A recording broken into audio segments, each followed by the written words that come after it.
કેમ છો વિદ્યાર્થી મિત્રો? હું કુમુદ પટેલ આપ સર્વેનું સ્વાગત કરું છું. આપણે આજે જોવાના છે ધોરણ 12 નું કાવ્ય. ત્રીજું કાવ્ય છે જે છે દમયંતી સ્વયંવર. આપણે આગળના વિડિયોની અંદર એના બે ભાગ જોયા છે. બે ભાગની અંદર એમ જોવા જઈએ તો આપણે ત્રણ ભાગની અંદર આ કાવ્યને ડિવાઈડ કરી છે. તેમાંના બે ભાગની અંદર આપણે જોયું તો કે દમયંતીના સ્વયંવર છે. ભીમક રાજાની જે પુત્રી છે દમયંતી, એનું સ્વયંવર યોજાયું છે અને દમયંતી જેની સાથે લગ્ન કરવા ઈચ્છે છે એ નળ રાજા, બરાબર છે. કારણ કે હંસ દ્વારા એને કહેવામાં આવ્યું છે કે આખા પૃથ્વી ઉપર અથવા ધરા ઉપર એક જ રૂપાળો પુરુષ અથવા તો નળ રાજા કરીને જે રાજા છે એ તારા યોગ્ય છે. એટલે એને મનથી તો વિચારી જ રાખ્યું છે કે હું નળ રાજા સાથે લગ્ન કરીશ. એટલે સ્વયંવરમાં વરમાળા લઈને જ્યારે પહોંચે છે ત્યારે જુએ છે કે 5-5 નળ એને દેખાય છે. એટલે થોડી ભયભીત થઈ જાય, ગભરાઈ જાય છે કે હવે હું કયા નળને વરમાળા આપું. પિતા પાસે આવે છે તો પિતા એને જણાવે છે કે તને ફક્ત એકલીને જ કદાચ 5 નળ દેખાય છે, બીજા કોઈને 5 નળ દેખાતા નથી.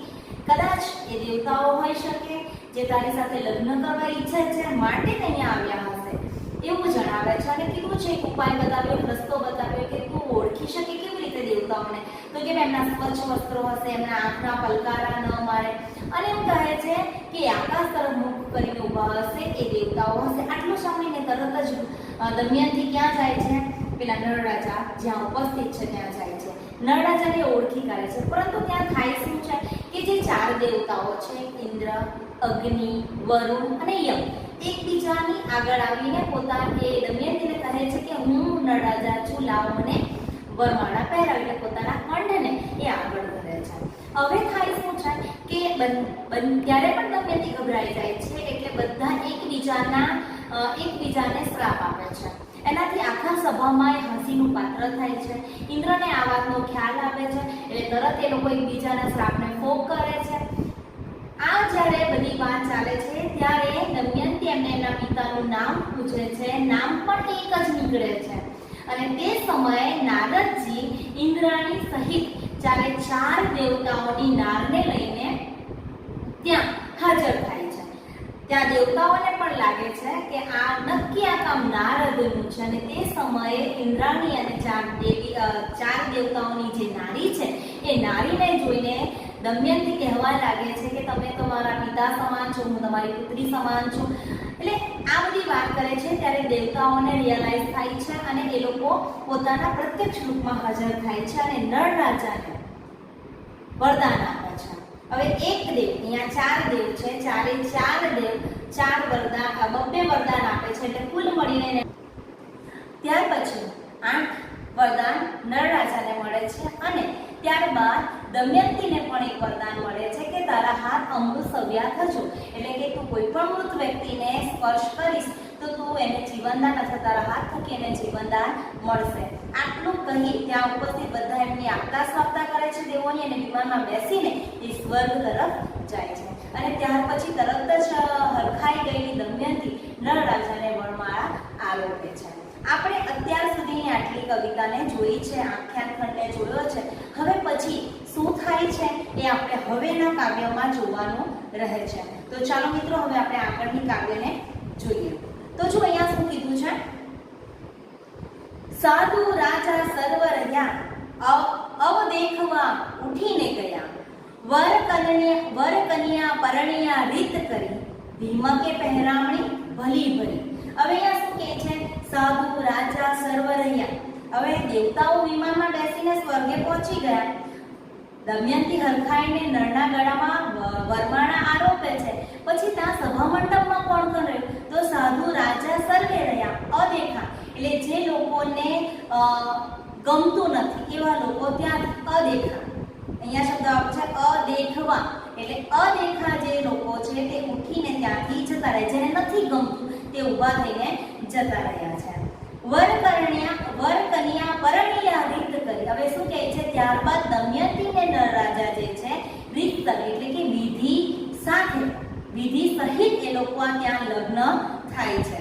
ભીમકે પહેરામણી. હવે દમયંતીના જે પિતા છે, પહેરામણી શબ્દ અહીંયા આપેલો છે. તો પહેરામણીનો મીનિંગ શું થાય કે કે વર પક્ષ જે છે એના જે સગા વહાલા અથવા વરને બધાને જ પહેરામણી અથવા તો જે બક્ષિસ અથવા ભેટ આપવામાં આવે છે એને કહેવામાં આવે છે પહેરામણી. તો અહીંયા ભીમક રાજા જે છે એના પુત્રીના લગ્ન થાય છે ત્યારે બધાને પહેરામણી કરે છે. આગળ શું કહ્યું છે જુઓ, નળ દમયંતી બંને જાય વડોવી વડિયા ભીમ કરાય, ગાજતે વાજતે નળ રાજા વળ્યા એવે કળિયુગ દ્વાપર સામા મળ્યા. જો અહીંયા શું કીધું છે કે નળ અને દમયંતી ના લગ્ન થઈ ગયા છે. હવે બંને ને વડાવીને કોણ ભીમક રાજા એટલે દમયંતીના જે પિતા છે પિયર પક્ષવાળા બધા જ લોકો દમયંતીને નળ રાજાને વડાવવા જાય છે અને વડાવીને ભીમક રાય આવે છે. એવું કહે છે કે કેવી રીતે જાન જાય છે એમની, વાજતે ગાજતે નળ રાજા પોતાના દેશ તરફ પોતાના મહેલ તરફ જાય છે એવે કળિયુગ દ્વાપર સામા મળ્યા. એ જ્યારે જતા હોય છે ત્યાં રસ્તામાં કળિયુગ અને દ્વાપર સામા મળ્યા. કળિયુગ એટલે શું કે આપણે જે યુગો કહીએ છીએ આપણા જે પરંપરામાં અથવા પ્રાચીન યુગથી કહેવાયું છે કે દ્વાપરો યુગ હોય, ત્રેતા યુગ હોય છે, કળિયુગ હોય, તો તેમાંનો ચોથો જે યુગ છે એને કળિયુગ કહેવામાં આવે છે અને ત્રીજો જે યુગ છે એને દ્વાપર યુગ કહેવામાં આવે છે. એટલે કળિયુગ અને દ્વાપર બંને સામા મળે છે. અહીંયા શું છે વાજતે ગાજતે. હવે વાજતે ગાજતે નળ રાજા વળ્યા ને એવે કળિયુગ દ્વાપર સામા મળ્યા, વરવા વૈદર્ભી નારદે મોકલ્યા, આવે ઉતાવળા શ્વાસે હલફિયા. જો અહીંયા શું શબ્દ કીધું છે હલફિયા. હલફિયા એટલે શું થાય હાફડા ફાફડા. હલફિયા એટલે હાફતા પણ થાય,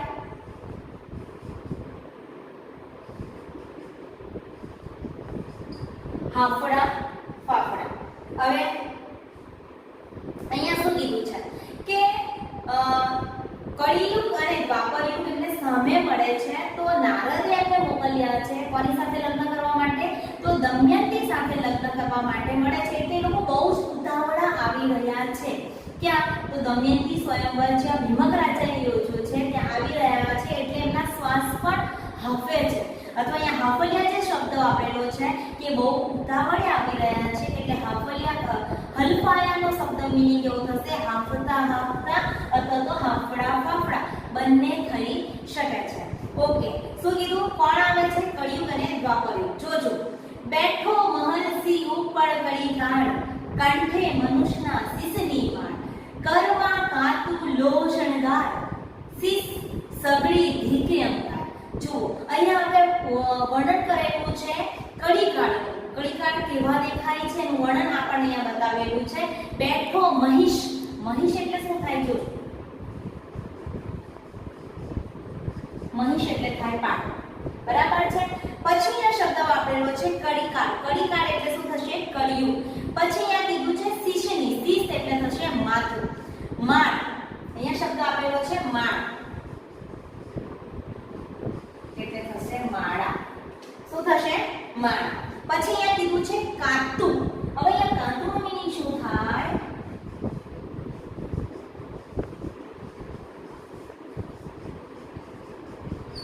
લોખંડની તલવાર, લોખંડની વસ્તુ અથવા લોખંડનો ઓજાર એમ પણ થઈ શકે. પછી અહીંયા શું કીધું છે, ધીકે. ધીકે એટલે બહુ જ ધગધગતો. અંગાર એટલે કોલસો પણ થઈ શકે અથવા તો અગ્નિનો જે કોલસો જે અંગાર બને છે તે. હવે અહીંયા શું કીધું છે કે બેઠો મહિષ ઉપર કળી કાળ. જે કળિયુગ છે તે ક્યાં બેઠો છે, તો કે પાડા ઉપર બેઠો છે. એના કંઠની અંદર મનુષ્યના શિશની એટલે કે માણસના માથાનું હાડપિંજર એના ગળામાં માળા સ્વરૂપે લટકે છે. બરાબર છે. શું કીધું છે કે એને મનુષ્યના શિશની મનુષ્યના માથાની માળા પહેરી છે. કરમાં કાતું, એના હાથમાં લોખંડની તલવાર છે અથવા તો કાતું જ શબ્દ એના માટે વાપરવામાં આવે છે કે મહર્ષિ પર બેઠેલા જે કળીકાળ છે એના હાથમાં હંમેશા કાતું એટલે તલવારની લોખંડ હોય છે એટલે કે લોહ શણગાર. શિશ સગડી ધીકી અંગાર, અને એમનું જે માથું છે તે ધગધગતું અંગાર જેવું છે. એટલે અહીંયા વાત કરી છે કળિયુગની કે કળિયુગનું વર્ણન અહીંયા બતાવેલું છે કે કળિયુગ કેવા દેખાય છે એનું વર્ણન આપણને આ પંક્તિમાં જોવા મળે છે. આગળ જઈ વરુ દમયંતી રૂપ નિધાન, જુએ તો મળી સહમી જાન, કન્યાએ વર જાણ્યો વર્યો, કલી ક્રોધે પાછો ફર્યો. હવે અહીંયા શું કીધું કે જે કળિયુગ છે એ તમને વર્ણન કીધું કે ભાઈ પાડા ઉપર બેઠેલા છે, એના હાથમાં એક લોખંડની તલવાર છે, ફાફડા ફાફડા એ આવે છે, એના માથા પર અંગાર જેટલું ધગધગતો અંગાર છે એનું માથું. તો એ આવે છે કોના માટે? તો કે દમયંતીની સાથે લગ્ન કરવા માટે આવી રહ્યો છે. તો અહીંયા પહેલી લીટીમાં જ એમ કીધું છે કે જોઈ વરુ દમયંતી રૂપ નિધાન, કે દમયંતી રૂપ નિધાન એટલે રૂપના અંબારે કે દમયંતીની જે સાથે હું લગ્ન કરું એવું કળિયુગનો વિચાર છે, અથવા કળિયુગ એવી ઈચ્છા ધરાવે છે કે મારે, મેં સાંભળ્યું છે કે દમયંતી, કારણ કે નારદજી એનું વર્ણન કર્યું છે એની આગળ કે રૂપની અંબારે કે દમયંતીનો સ્વયંવર યોજાવાનું છે, એ તમારી પત્ની બનવા યોગ્ય છે, તો તમે તે સ્વયંવરની અંદર જાઓ. એટલે આ બાજુ કળિયુગ બહુ સ્પીડમાં હાફડા ફાફડા આવ્યા છે, માટે એને કીધું કે રૂપની નિધાન એવી દમયંતીને મારે વરવું છે. પણ જુએ તો જતા છે રસ્તામાં જ એને સામી એટલે સામે, અહીંયા સામી શબ્દ વાપર્યો છે, તળપદો છે કે એને સામી જાન મળે છે. કન્યાએ મને જાણ્યો વર્યો, કે એને જાણી લીધું છે કે કન્યા એટલે કે દમયંતીએ વર નક્કી કરી દીધો છે, અથવા તો એની સાથે એના લગ્ન થઈ ચૂક્યા છે, કેમ કે સામી જાન મળે છે. તો વર અને કન્યા બંને સાથે જોવા મળે છે, નક્કી થઈ જાય છે કે એને તો લગ્ન કરી લીધા છે. કલી ક્રોધે પાછો ફર્યો, અને ત્યાંથી કળિયુગ છે એ ગુસ્સામાં આવીને ત્યાંથી ફરી પાછો જતો રહે છે. અહીંયા સુધીની વાત આ પંક્તિમાં આપણને કરી છે. જો હવે આગળની પંક્તિમાં શું કરવું છે?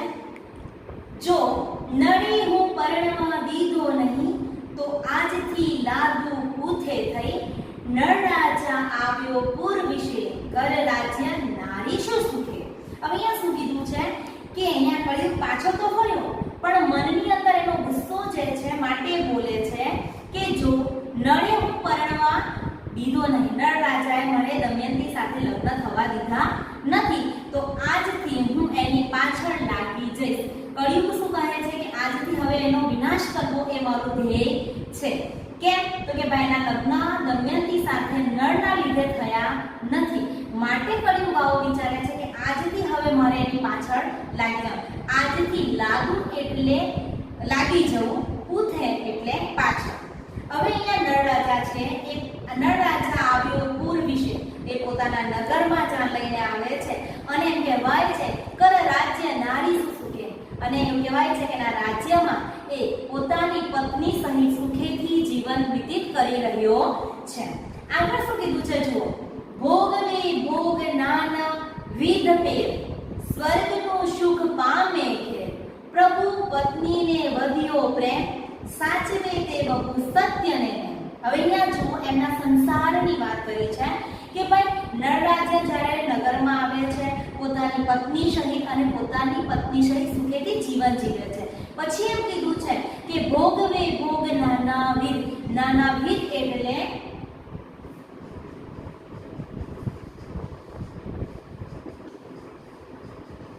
ભાતના. હવે અહીંયા શબ્દ એક બીજો આપેલો છે પેર. પેર એટલે શું થાય? પ્રકાર. જો અહીંયા તમને શું જણાવ્યું છે કે ભાઈ ભોગવે ભોગ નાનાવિધ પેર એટલે વિવિધ પ્રકારના ભોગો, અથવા તો એમને જે આનંદ મળે છે એ આનંદ અથવા ભોગ ભોગવે છે. કેવા? તો કે જેમ સ્વર્ગનું સુખ પામે છે. આપણે બધાને એમ છે કે સ્વર્ગમાં બહુ જ વધારે પ્રમાણમાં આનંદ છે, એ પ્રકારનો આનંદ નળ રાજા અને દમયંતી પોતાના જ ઘરે, અહીંયા શબ્દ આપણે સ્વર્ગનું સુખ પામે છે, એ જે સ્વર્ગનું સુખ છે એ અહીંયા પોતાના જ ઘરની અંદર એવો પામી રહ્યા છે. તો અહીંયા એવું કીધું છે કે પ્રભુ પત્નીએ, અહીંયા પ્રભુ શબ્દ કોના માટે વાપરેલો છે? તો નળ રાજા માટે. પ્રભુ એટલે ભગવાનની વાત નથી કરી, પણ પ્રભુ પત્નીએ વધ્યો પ્રેમ એટલે નળ રાજા અને દમયંતી વચ્ચે પ્રેમ વધે છે, અને સાચવે તે બહુ સત્યને, એમના ઘરને અને સંસારને અથવા એના નગરની જે વાત કરી છે કે ભાઈ બહુ સુખેથી જીવન વિતાવી રહ્યા છે, એના પાછળનું કોઈ રહસ્ય હોય તો એ પતિ પત્નીનો પ્રેમ વધ્યો છે એ પણ છે, અને સાથે સાથે એ સત્ય અને નેમ એટલે કે પોતે સત્યથી ચાલે છે અને જે નિયમો પાળવાના હોય છે બધા જ નિયમોનું પાલન એ પોતાના નગરમાં રહી, પોતાના ઘરમાં રહી ને કરે છે. માટે એમનું જે જીવન છે તે બહુ સુખમય વ્યતીત થઈ રહ્યું છે. પછી અહીંયા શું કીધું છે? ચારે વર્ણ પારે કુલ ધર્મ ચાલે અજ્ઞાધિકનું કર્મ, તેમે કલજુગનું ચાલે નહીં, હીંડે છોડી જોતો જહી તહી. હવે અહીંયા શું કીધું કે ચારે વર્ણ પાડે કુલ ધર્મ. કુલ ધર્મ એટલે શું થાય જુઓ.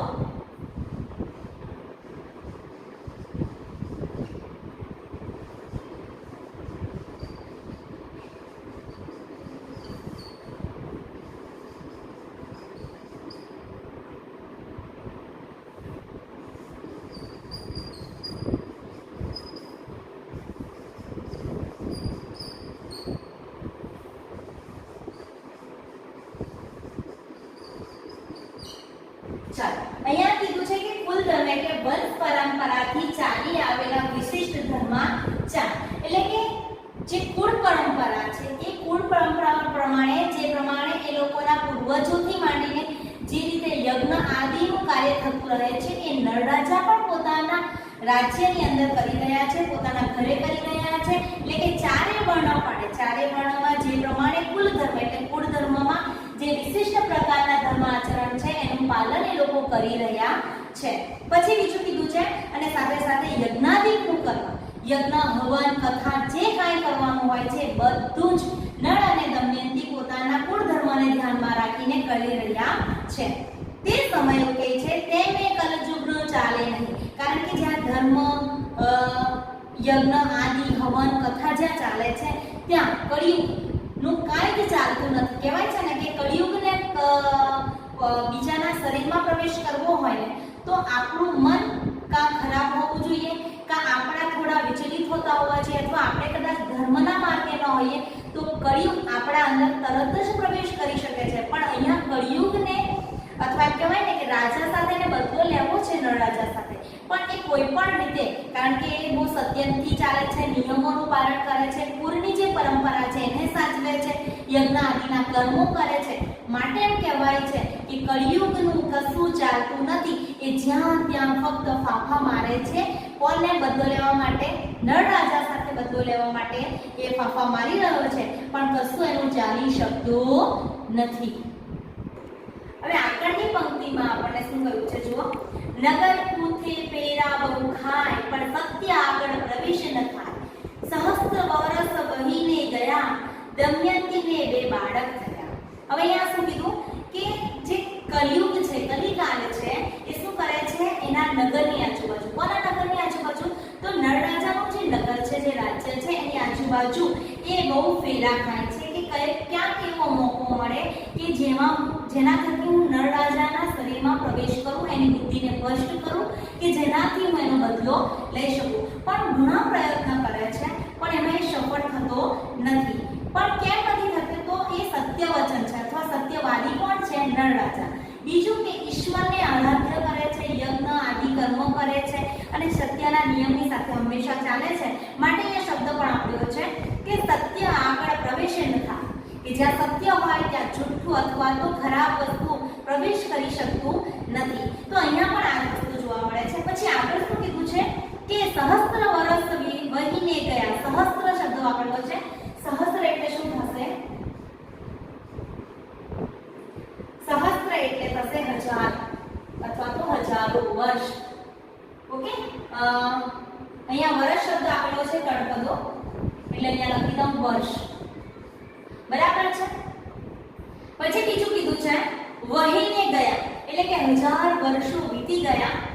દમયંતીને બે બાળકો થયા. શું કીધું છે? દમયંતી જે છે એને બે પુત્રો પ્રાપ્ત થાય છે અથવા તો બે બાળક થાય છે.